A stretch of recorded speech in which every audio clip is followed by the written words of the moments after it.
Popov and his wife Ludmila won their first gold, the Soviet Union has won every Olympic pairs title.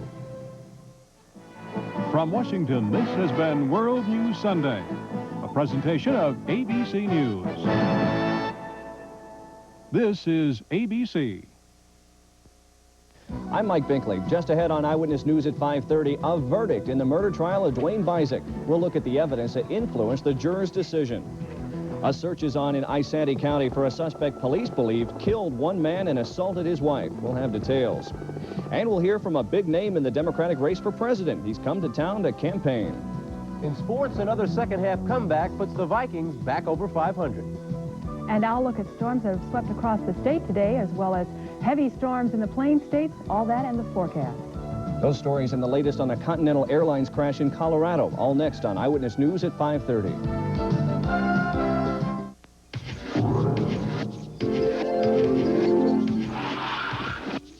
What you start with makes a big difference in what you end up with.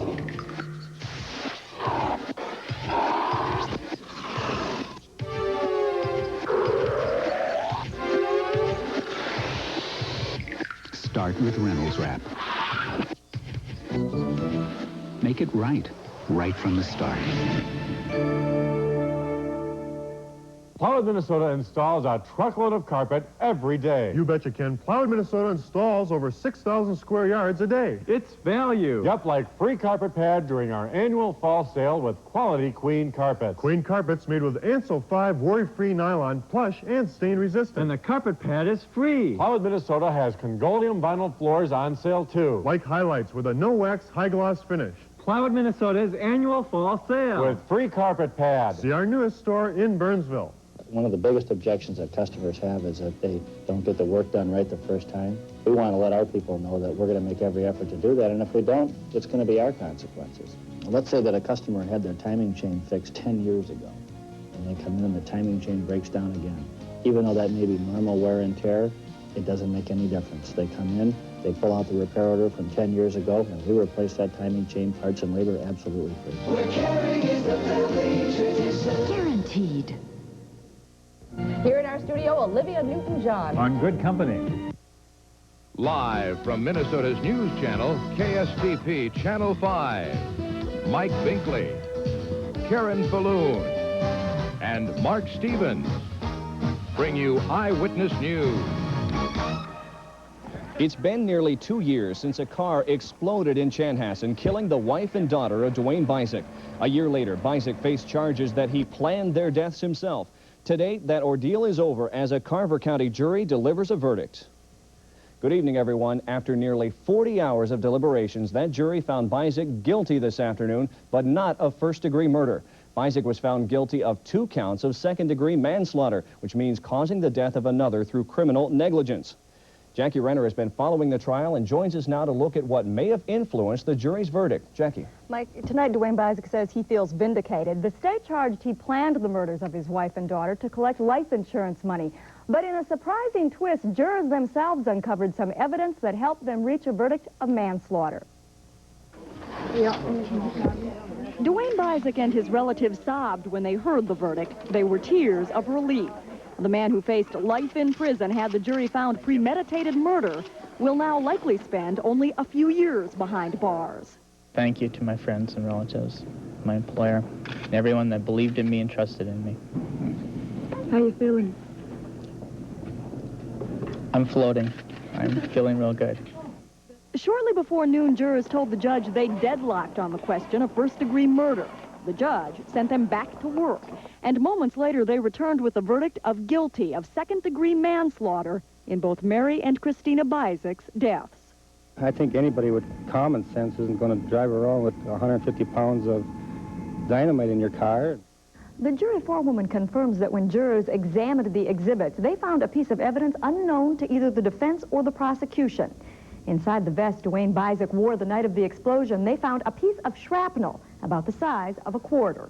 That shrapnel supports Bicek's version of events. He said he stood outside his wife's car, and when he tried to jump-start it, the explosives accidentally blew up.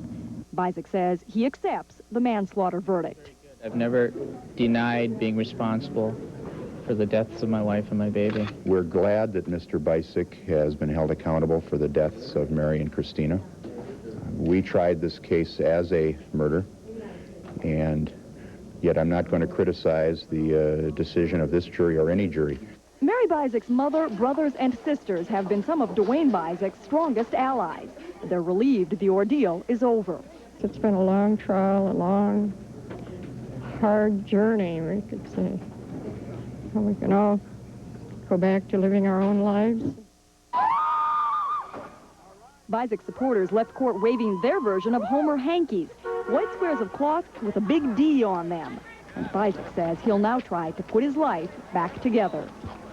And Judge Martin Mansour allowed Bicek to remain free on bail until his sentencing December 1st. And what kind of sentence can he expect? Well, the sentencing guidelines recommend a sentence of about 5 years in prison if the judge orders Bicek to serve time for Mary's death, followed by a term for Christina's death.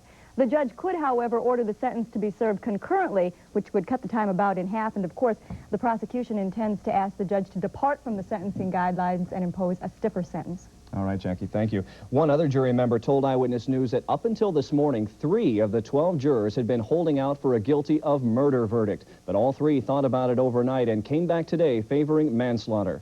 Jury member Gretchen Laubach says there were 2 main reasons for the manslaughter verdict. One, the prosecution didn't convince them that the blasting wires were ever connected to the car that blew up.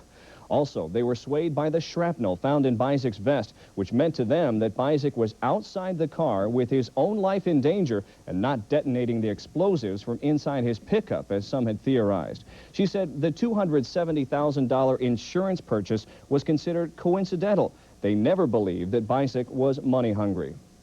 We'll have more on the trial and today's verdict tonight on The Updates.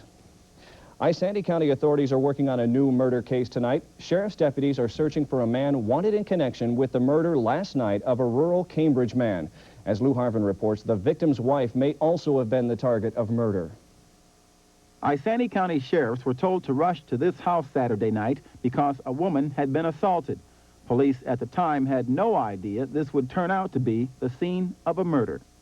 We later found out that a young woman had been beaten at this residence, and then after further investigation we found a man, 34 years old, in a ditch area. The man in the ditch, 34-year-old Ron Den. A preliminary autopsy shows he was beaten to death. The woman who was assaulted, his wife Susan. Susan Den, who remains here at the Cambridge Memorial Hospital, was able to give sheriffs a description of her assailant. She says it was a man the family knew quite well. He's described as 31-year-old Royal Edward Sanford, a Duluth man who has a criminal record. Den's relatives told Eyewitness News the Dens have been offering religious counseling to Sanford to help him straighten out his life. According to relatives, Susan Den walked into her house last night. A few minutes later, Sanford entered, covered with blood. Den has told police Sanford started choking and beating her, but ran away after the phone rang and one of the children answered, yelling for help. Police suspect Sanford stole the family van, which was discovered abandoned in an open field about a mile from the house. An Sandy County search, with the help from the State Patrol, so far has not turned up any new evidence, nor the suspect.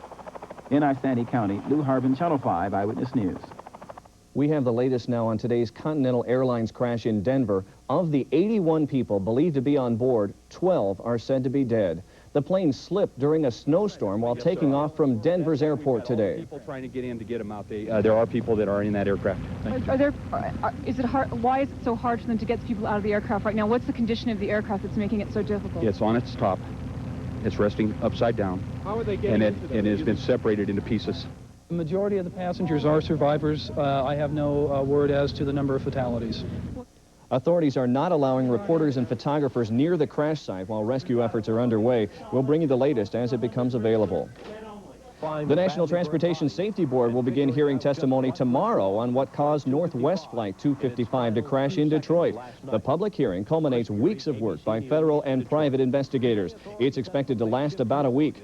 Tonight on The Update, we'll look at the focus of the investigation into the crash that killed 156 people. But still to come on Eyewitness News, Karen Falloon has details on the storms that have passed and the storms to come.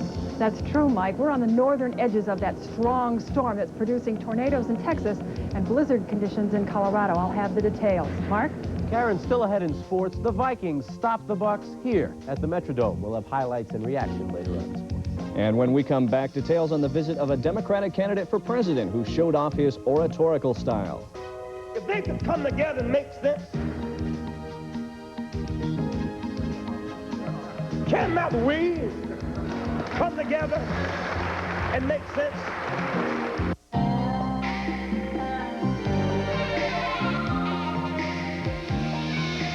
Sometimes you got it today.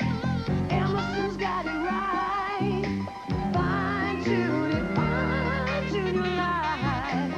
Nobody's got to tell you. Emerson does it right.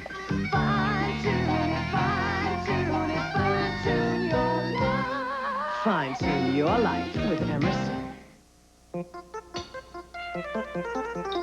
In this reconstituted, freeze-dried, pre-mixed world of ours, it's hard to find a breakfast that's totally made from scratch. Syrup on that?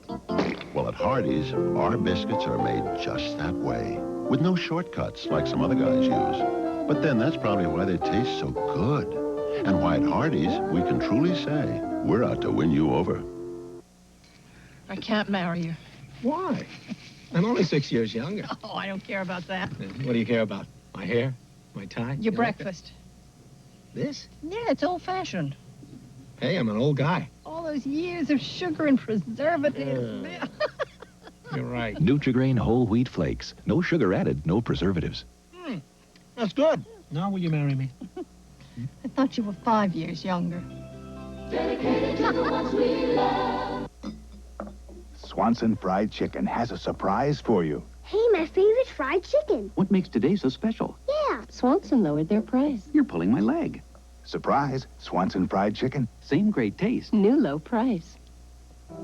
If this is your idea of a hot breakfast, think about this. In the time it takes to make coffee, you can make hot, buttery pancakes and savory sausages. Great starts breakfasts from Swanson, a real breakfast. Today was the day of a renewed push for human rights, and it came from the Twin Cities. Political leaders from around the state are asking that human rights be a topic during the upcoming summit talks in Washington. Local leaders are very concerned about the treatment of Soviet Jews. A man who's focusing his concerns on the treatment of Americans preached in the Twin Cities suburbs this Sunday. Democratic presidential candidate Jesse Jackson brought his campaign to Minnesota for the first time this weekend. As John Wingate reports, Jackson's Rainbow Coalition ran from the pulpit to the farm today.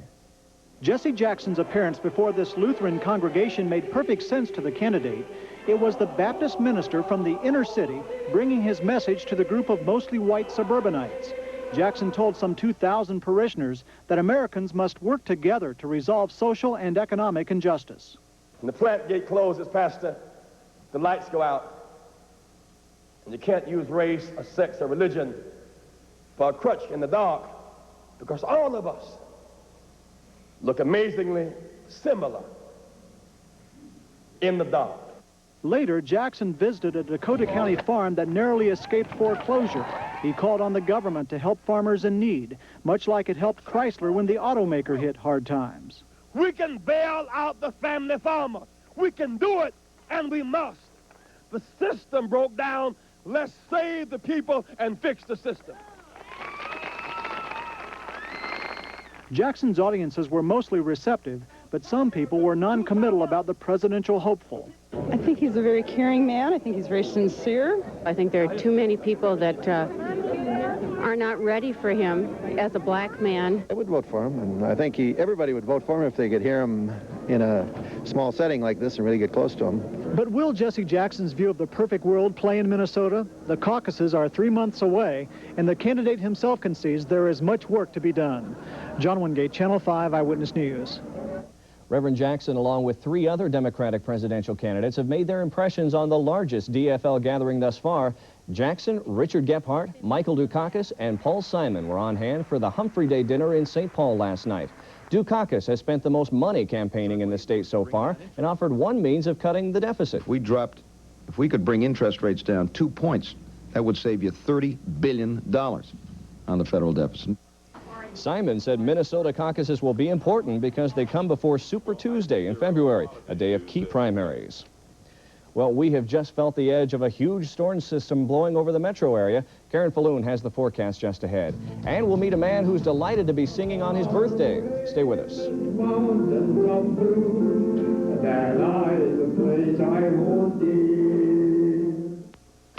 So what's little dandruff? Okay, imagine you're at the social event of the year, and your dream girl says hello, just as you do this.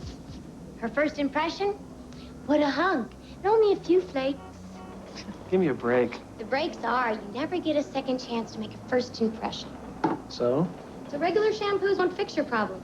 Try this. Head and Shoulders? But you don't have dandruff. Bingo. Head and Shoulders, because you never get a second chance to make a first impression.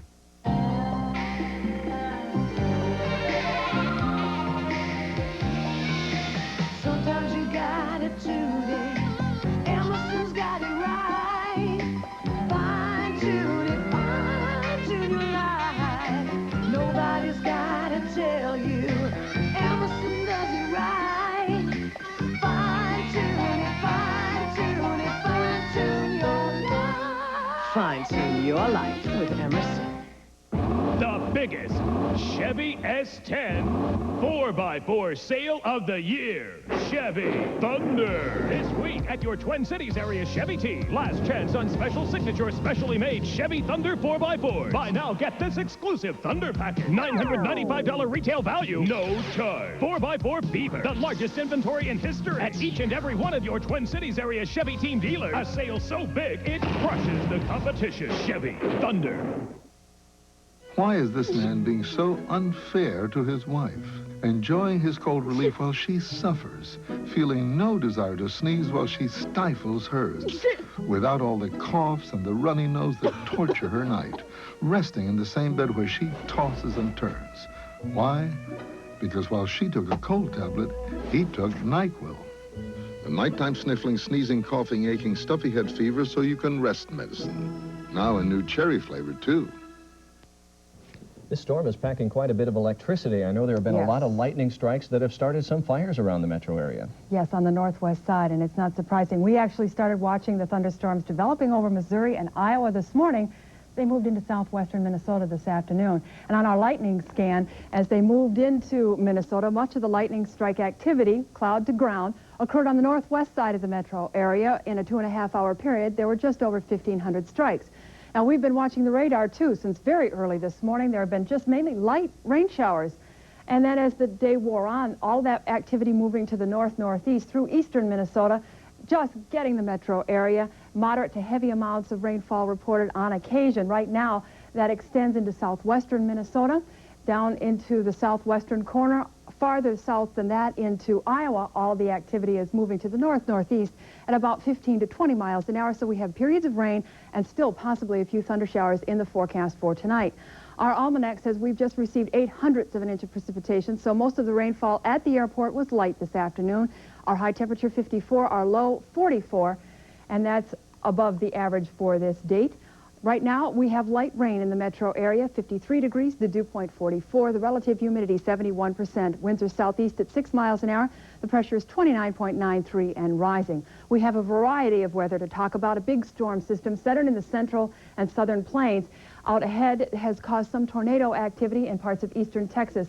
Jarrell and Moody, Texas, both reported tornado touchdowns. And just to the east and northeast of Austin, Texas, they've reported now extensive damage with 2 confirmed deaths due to tornado activity, and that's between Giddings and Caldwell, Texas. On the backside of that storm, blizzard conditions with sub-zero wind chills at Denver this afternoon. Evergreen, just southwest of there, reported 14 to 18 inches of snow. A second storm in the Pacific Northwest, gale force winds with snow advisory for the Cascades. Now, that low pressure is centered to the southwest of us. It's not making much eastward progress at all. As a matter of fact, waves will be moving up along that front into the upper Midwest over the next 24 to 36 hours. That means we'll remain mild with showers and a few thunderstorms. That storm system out in the Pacific Northwest, though, will bring in some colder air. Now, here's the question. are we going to get any snow? This second low pressure system will be bringing in some colder air. It's moving much faster, and it is moving to the east-southeast, while this one is moving to the north. It means that this one will eventually catch up and merge with the one now over the Mississippi Valley area. If it merges here in the upper Midwest, yes, we could be talking about some sizable amounts. At the moment, though, we'll have to wait and see what develops over the upper Midwest in terms of moisture and cold air. For tonight, periods of rain and a thunder shower, temperatures remaining in the 40s. Waking up, rain and 45 degrees with some fog developing. Monday, we have periods of rain and thunderstorms, temperatures to remain in the 40s to near 50. Monday night through Tuesday, not much change, except on Tuesday. As we get colder Tuesday afternoon, the rain could possibly change to snow. Looking ahead, we have a chance of snow in the forecast for Wednesday and turning colder after that, with Thursday and Friday's nighttime temperatures in the teens with daytime highs only in the 20s and 30s. So we have to just wait and see. I hate to say that, Right. but I wouldn't put away the snow shovel. Let's put it that way. Okay, Karen, thanks. Still to come, a late surge keeps the Gophers' slim bowl hopes alive, and the Vikings try to stay in that wild card picture against the Bucks at the Dome. Mark Stevens has it all next on Eyewitness Sports. Remember how great you felt when your car was new and beautiful? Boy, what a feeling. But how about now when your car is ugly? Better take a look at Maaco's famous half-and-half car and get in right now on Maaco's chain-wide half-price sale. You get a supreme paint job with new ultraviolet sunscreen coating for longer, better protection. Right, a better paint job at half the price. Here's how. The Maaco Supreme Paint Job, regularly $499.95, now only $250. Sale lasts for a limited time only.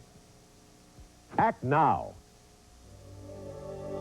Jeep designed Cherokee to give you more than any other vehicle of its kind. Like a choice of 2 or 4 doors, room for 5 adults. And now you can get Cherokee with an optional 4-liter 6-cylinder engine that has more power, a lot more power than anything in its class. But Cherokee's biggest advantage is one that can't be measured by mere numbers. Cherokee is all Jeep. Most health plans talk about choice, but when you go to their clinic, your choices quietly slip away.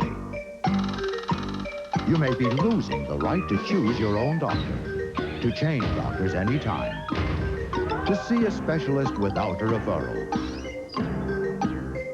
Only one health plan is working to preserve these freedoms for you, PHP. And if you don't have the freedom to choose, what do you have?